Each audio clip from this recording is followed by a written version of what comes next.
Okay, we watched Batman vs Superman yesterday. My nephew and I.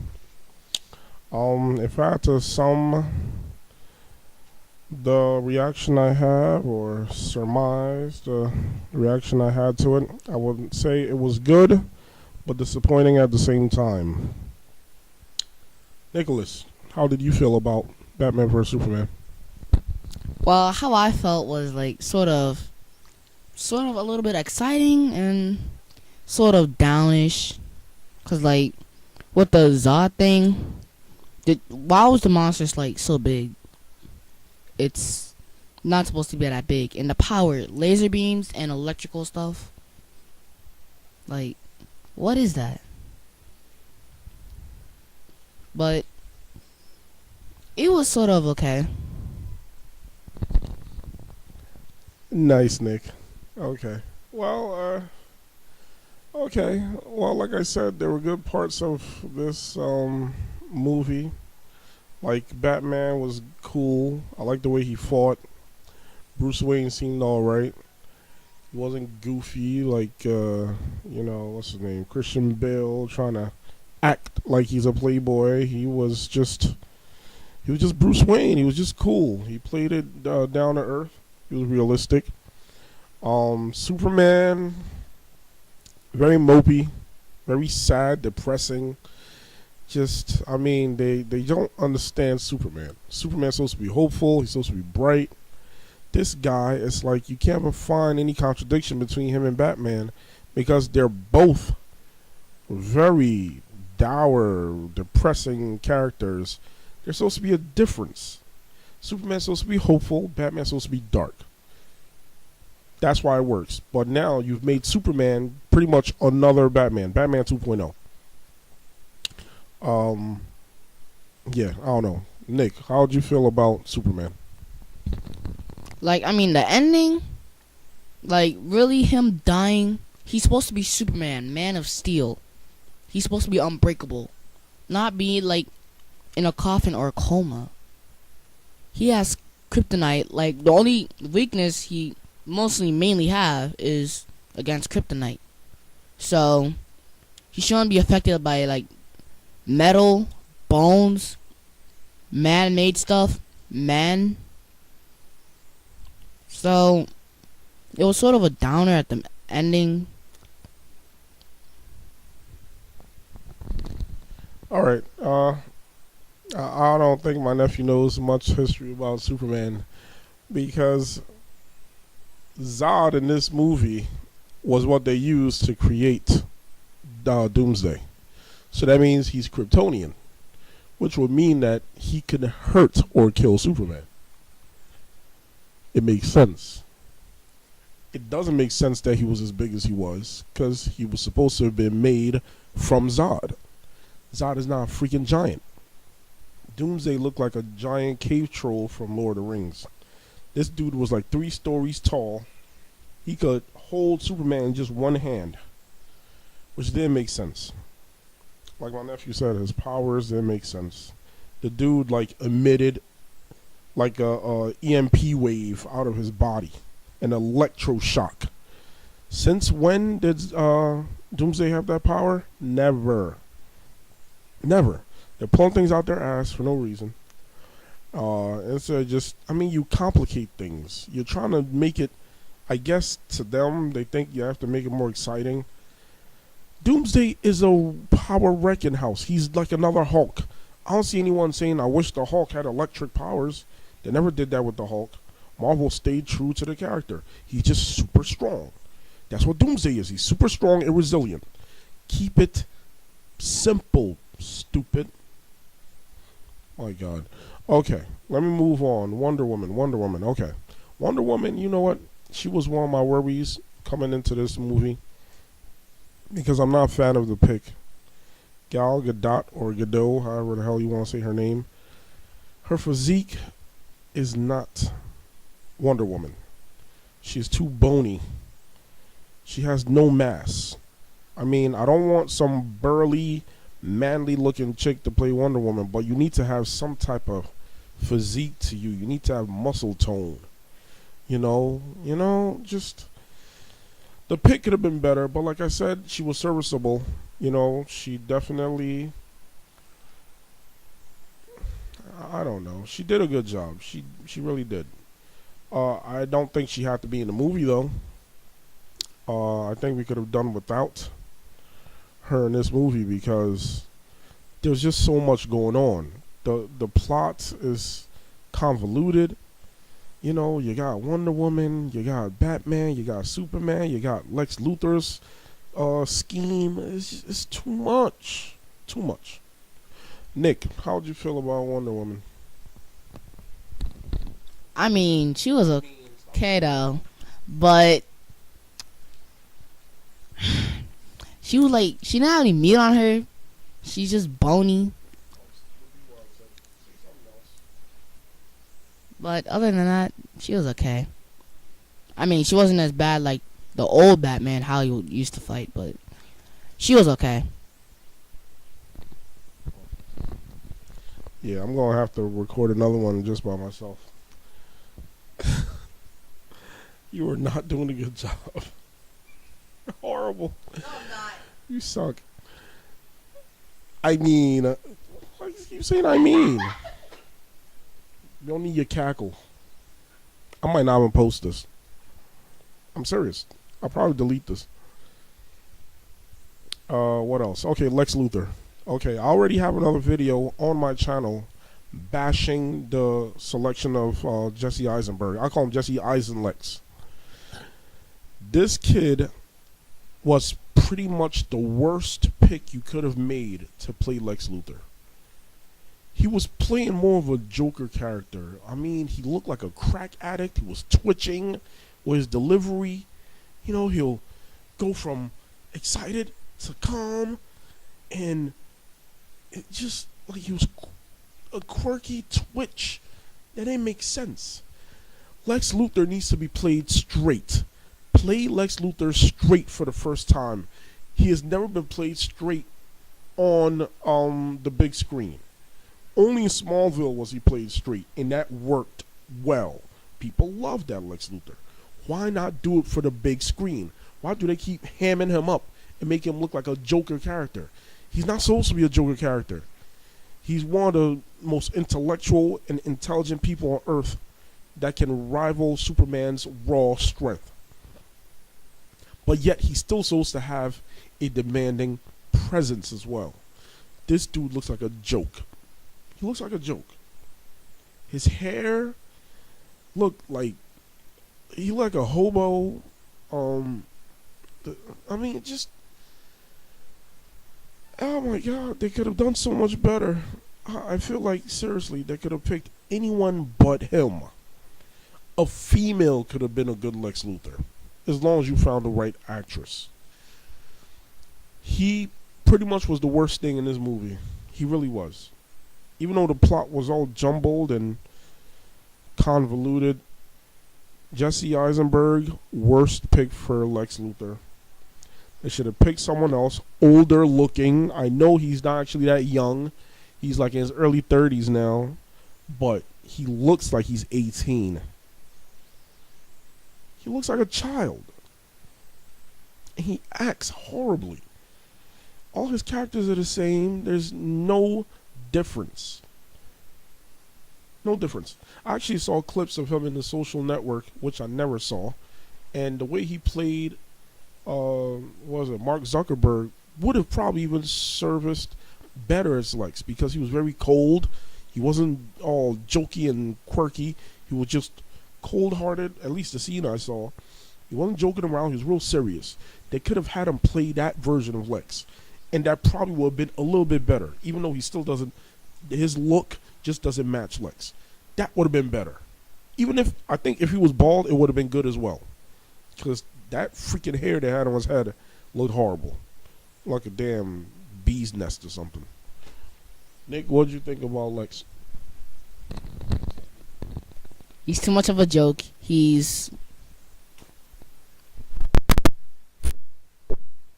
extreme Joker, and Jolly Rancher thing, putting in his father's mouth. No.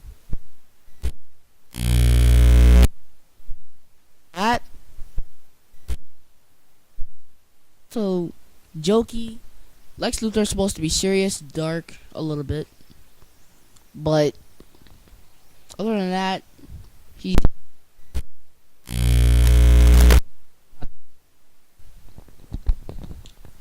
Yes, he was. What else can I talk about? What else can I talk about? I mean, I was really depressed when I finished watching this movie. I was confused. I didn't understand what I just saw. Like I said, it wasn't horrible, but I feel like the mistakes they made in that movie were so easily fixable. And they could have dodged all those issues by not complicating it. There's a scene where after Bruce Wayne looks at the email with the files about the other powered beings on Earth, he has a vision of Flash telling him Lois Lane is the key. And it's not explained how he knows that, because apparently he's dreaming. It's a daydream. It didn't really happen because he woke up from it. So does Batman in this universe have premonitions? Is that part of his powers? Because someone needs to explain that to me. Why did he see the parademons and, the future desert land, wasteland of Earth? Does he have premonition powers? Is this Batman some type of telepath? How is he seeing these visions? It's not explained. That's part of the plot holes in this movie. They don't explain things. They just expect you to just watch it and take it. That's what it is. That's not how movies work. I should not have to be working hard to figure out what you're trying to tell me. Tell me what you're trying to tell me. How about that? Nick, do you remember the scene where Flash was coming out that little portal, talking to Bruce Wayne? What did you think about it? And the part where Bruce Wayne is in his Batman costume in the desert. Like, what did you think about that? Did that make sense to you? Did you know what was going on? Was that part of the movie?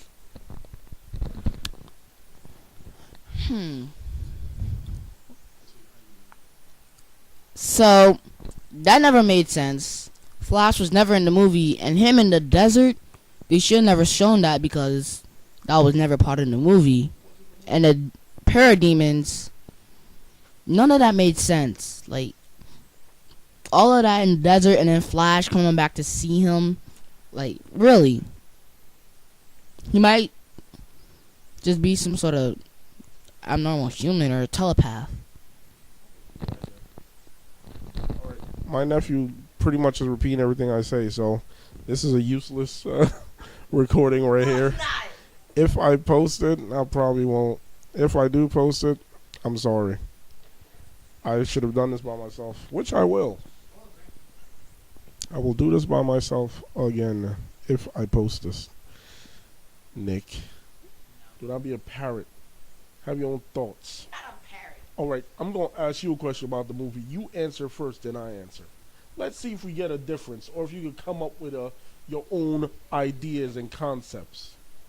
All right, let's see here. Okay, the Batman versus Superman actual fight. What did you think of it? Did it make sense? Were you excited? Go. It wasn't corny. It wasn't that bad. The fight was really good. It interested me a lot. And plus, the Wonder Woman fight, it was okay. But still, she's bony. And the suit for Batman, that looked really good with the eyes and suit. It really looked good. So yeah. Okay, now let's see if he would have said what I'm saying now, because I made him go first. You can't copy me anymore.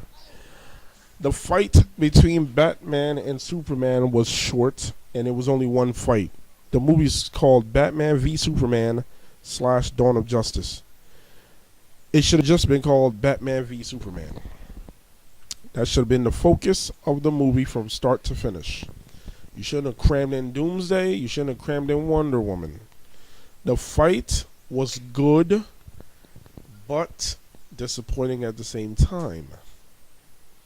Okay.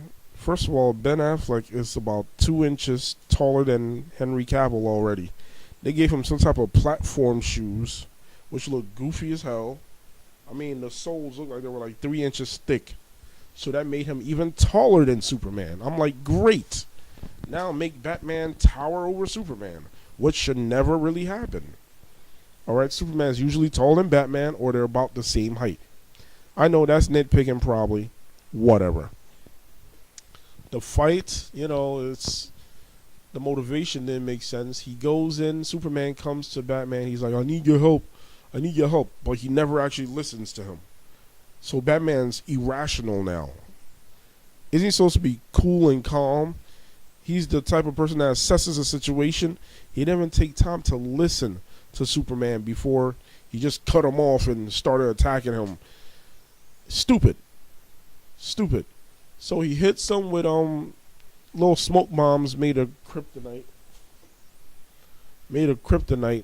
And that weakened Superman for a short time.